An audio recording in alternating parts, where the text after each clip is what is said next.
இந்த வீடியோவில் TNPSC polity ரிலேட்டடான கொஸ்டின்ஸை தான் நம்ம பார்க்க போகிறோம். இதில் மொத்தம் 25 வினாக்களை நம்ம பார்க்க போகிறோம்.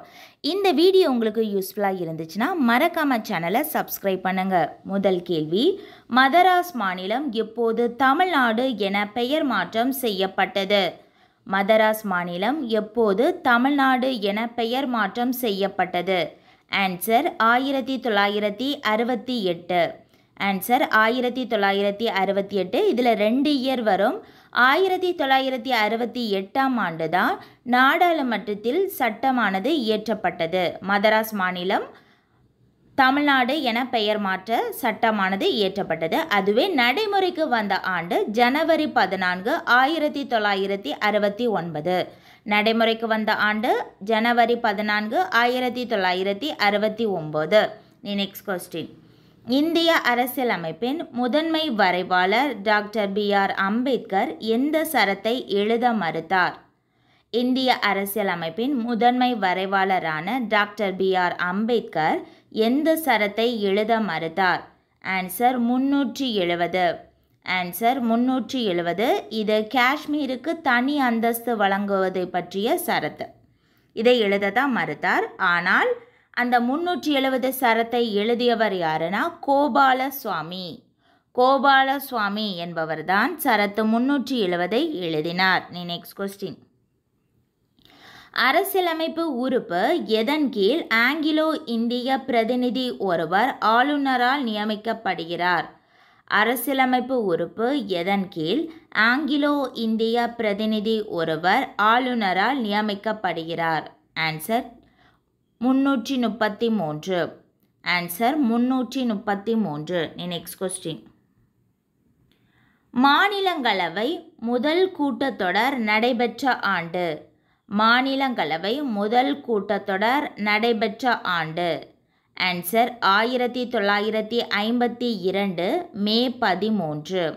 மாநிலங்களவை முதல் கூட்டத்தொடர் நடைபெற்ற ஆண்டு 1952ஆம் ஆண்டு மே மாதம் 13ஆம் நாள். நெக்ஸ்ட் கொஸ்டின், பிரிட்டன் நாட்டிலிருந்து பெறப்பட்ட அரசியலமைப்பு எது? பிரிட்டன் நாட்டிலிருந்து பெறப்பட்ட அரசியலமைப்பு எது?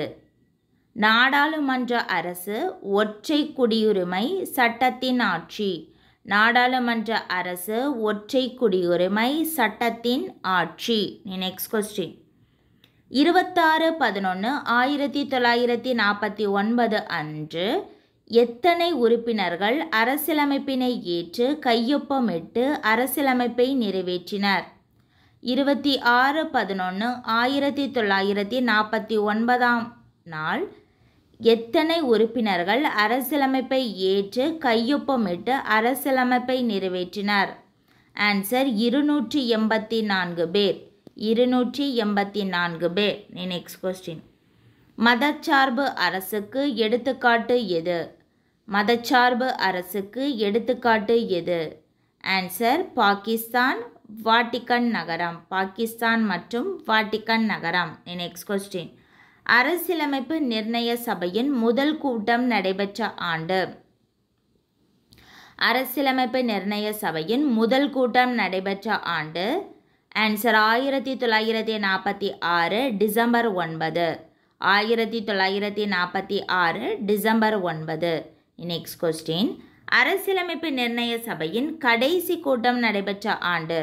அரசியலமைப்பு நிர்ணய சபையின் கடைசி கூட்டம் நடைபெற்ற ஆண்டு 1950 ஜனவரி 24.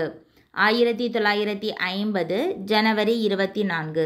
நெக்ஸ்ட் கொஸ்டின், இந்திய அரசியலமைப்பில் சமதர்மம் என்ற சொல்லானது எந்த சட்ட திருத்தத்தின் மூலம் இணைக்கப்பட்டது? இந்திய அரசியலமைப்பின் சமதர்மம் என்ற சொல்லானது எந்த அரசியலமைப்பு சட்ட திருத்தத்தின் மூலம் இணைக்கப்பட்டது? ஆன்சர் 42வது அரசியலமைப்பு சட்ட திருத்தம் 1976. 1976ஆம் ஆண்டு 42வது சட்ட திருத்தத்தின் கீழ் சமதர்மம் என்ற சொல்லானது இந்திய அரசியலமைப்பில் இணைக்கப்பட்டது. நெக்ஸ்ட் கொஸ்டின், தென்னாப்பிரிக்காவில் இருந்து பெறப்பட்ட அரசியலமைப்பு? தென்னாப்பிரிக்காவில் இருந்து பெறப்பட்ட அரசியலமைப்பு அரசியலமைப்பு சட்ட திருத்தம், மாநிலங்களவை உறுப்பினர்கள் தேர்வு. அரசியலமைப்பு சட்ட திருத்தம், மாநிலங்களவை உறுப்பினர்கள் தேர்வு. Next question. 1955 குடியுரிமை சட்டம் திருத்தங்கள் கொண்டு வரப்பட்ட ஆண்டு. 1955ஆம் ஆண்டு குடியுரிமை சட்டம் திருத்தங்கள் கொண்டு வரப்பட்ட ஆண்டு. 2015ஆம் ஆண்டு பிப்ரவரி 27. 2015ஆம் ஆண்டு பிப்ரவரி 27. Next question. மக்களவை. மக்களவையில் உள்ள மொத்த உறுப்பினர்களின் எண்ணிக்கை 545. மக்களால் தேர்ந்தெடுக்கப்படும் உறுப்பினர்களின் எண்ணிக்கை 543. குடியரசுத் தலைவர் 2 ஆங்கிலோ இந்தியர்களை உறுப்பினர்களை நியமனம் செய்கிறார். மொத்தம் 545 பேர். அதில் 543 பேர் மக்களால் தேர்ந்தெடுக்கப்படுகிறார்கள். 2 ஆங்கிலோ இந்திய உறுப்பினர்களை குடியரசுத் தலைவர் நியமனம் செய்கிறார். மக்களவையின் பதவிக்காலம் 5 ஆண்டுகள். Next question. இந்த மக்களவையை கலைக்கக்கூடிய அதிகாரத்தை பெற்றவர் யாருன்னா குடியரசுத் தலைவர். மக்களவையை கலைக்கும் அதிகாரத்தை பெற்றவர் குடியரசுத் தலைவர். நெக்ஸ்ட். தமிழ்நாட்டில் நீதிமன்ற மொழியாக தமிழை பயன்படுத்துதல் பற்றிய சட்டம் கொண்டு வரப்பட்ட ஆண்டு. தமிழ்நாட்டில் நீதிமன்ற மொழியாக தமிழை கொண்டு வர வேண்டும் என்ற சட்டமானது நடைமுறைப்படுத்தப்பட்ட ஆண்டு 2014 ஆகஸ்ட் 1. 2014 ஆகஸ்ட் 1. Next question. பொது கணக்கு குழு தலைவர் எவ்வாறு தேர்ந்தெடுக்கப்படுகிறார்? பொது கணக்கு குழு தலைவர் எவ்வாறு தேர்ந்தெடுக்கப்படுகிறார்? ஆன்சர் மக்களவை தலைவர். ஆன்சர் மக்களவை தலைவர். Next question. தமிழ்நாடு பற்றி. தமிழ்நாட்டில் உள்ள மொத்த சட்டமன்ற உறுப்பினர்களின் எண்ணிக்கை 234. தமிழ்நாட்டில் உள்ள மொத்த சட்டமன்ற உறுப்பினர்களின் எண்ணிக்கை 234. பொது தொகுதி உறுப்பினர்களின் எண்ணிக்கை 189. பொது தொகுதி உறுப்பினர்களின் எண்ணிக்கை 189. தனி தொகுதி உறுப்பினர்களின் எண்ணிக்கை 45. தனி தொகுதி உறுப்பினர்களின் எண்ணிக்கை 45. முதல் சட்டமன்றம் அமைக்கப்பட்ட ஆண்டு. தமிழ்நாட்டில் முதல் சட்டமன்றம் அமைக்கப்பட்ட ஆண்டு 1952 மே 3. 1952 மே 3.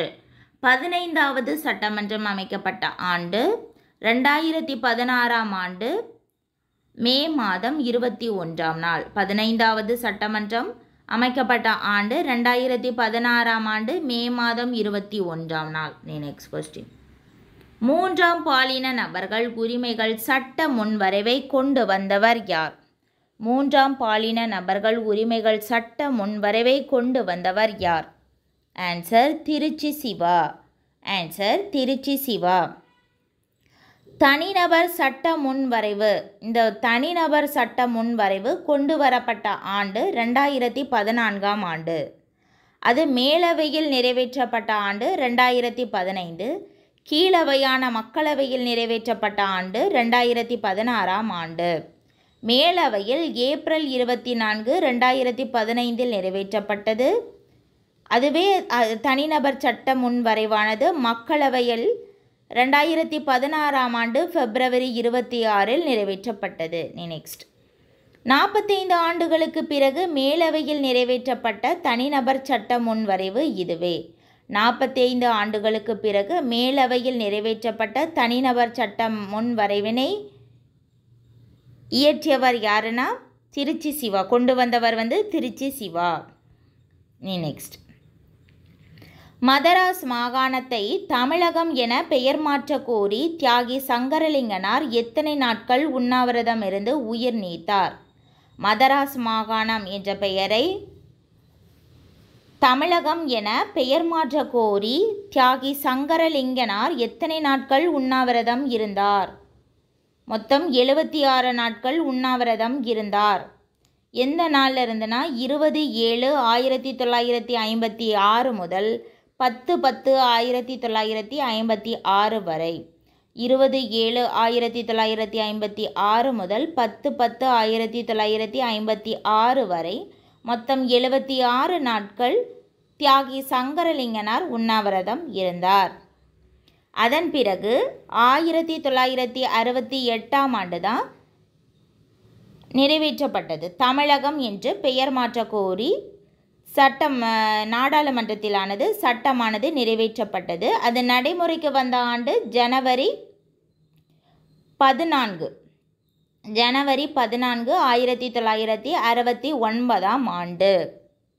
அறிஞர் அண்ணாவுடைய காலத்தில். அறிஞர் அண்ணா தமிழகத்தில் முதலமைச்சராக இருந்த காலகட்டத்தில் இது நிறைவேற்றப்பட்டது. நெக்ஸ்ட், வரதட்சணை ஒழிப்பு சட்டம் கொண்டு வரப்பட்ட ஆண்டு எது? வரதட்சணை ஒழிப்பு சட்டம் கொண்டு வரப்பட்ட ஆண்டு ஆன்சர் 1961 மே 9. 1961 மே 9. நெக்ஸ்ட் கொஸ்டின், முகப்புரையில் அமைந்துள்ள சொற்களின் வரிசை. முகவுரை, அரசியலமைப்பு முகவுரையில் சொற்கள் எந்த வரிசையில் அமைந்திருக்கு? இது ரொம்ப ரொம்ப முக்கியமான ஒரு கேள்வி.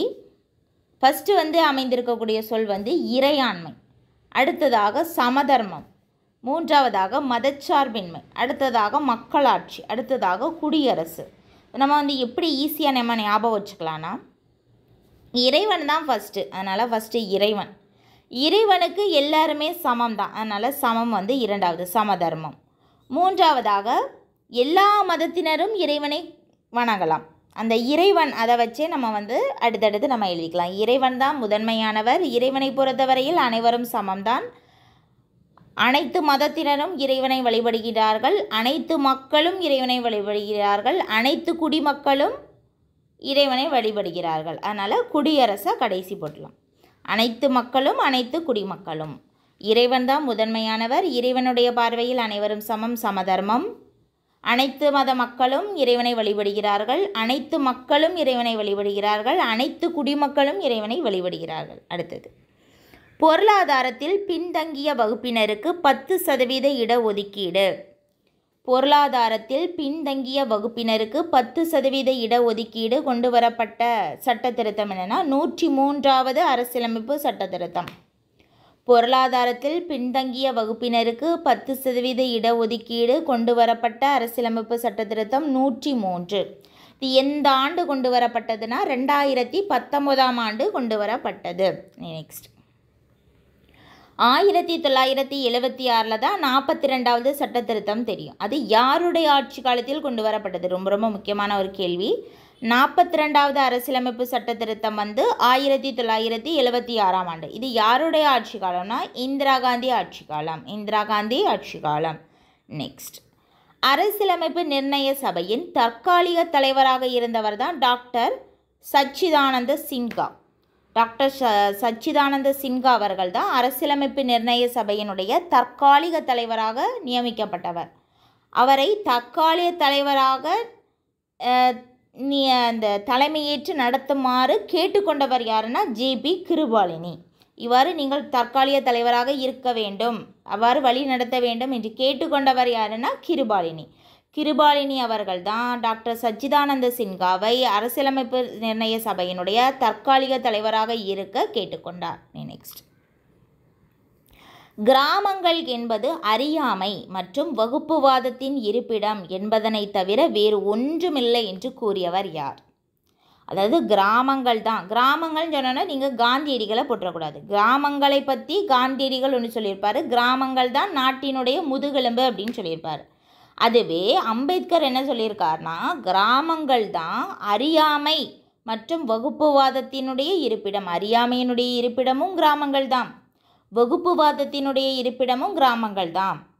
அங்கே தான் பல்வேறு பிரச்சனைகள் ஏற்படுகிறது. அதுதான் அங்கேருந்து தான் எல்லா விதமான பிரச்சனைகளும் வருகிறது. அந்த மாதிரி சொல்லியிருப்பார் அம்பேத்கர். நெக்ஸ்ட்டு, கிராம பஞ்சாயத்து அமைப்பு பற்றி குறிப்பிடும் சரத்து எது? கிராம பஞ்சாயத்து அமைப்பு பற்றி குறிப்பிடும் சரத்து 40.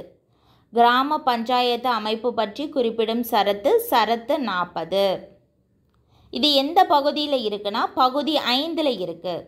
பகுதி 5 அரசு வழிகாட்டு நெறிமுறைகள். பகுதி 5 என்ன சொல்லுதுன்னா அரசு வழிகாட்டு நெறிமுறைகள். அதில் சரத்து 40 குறிப்பிடப்பட்டிருக்கு. இதில் கிராம பஞ்சாயத்து அமைப்பு பற்றி கூறப்பட்டுள்ளது.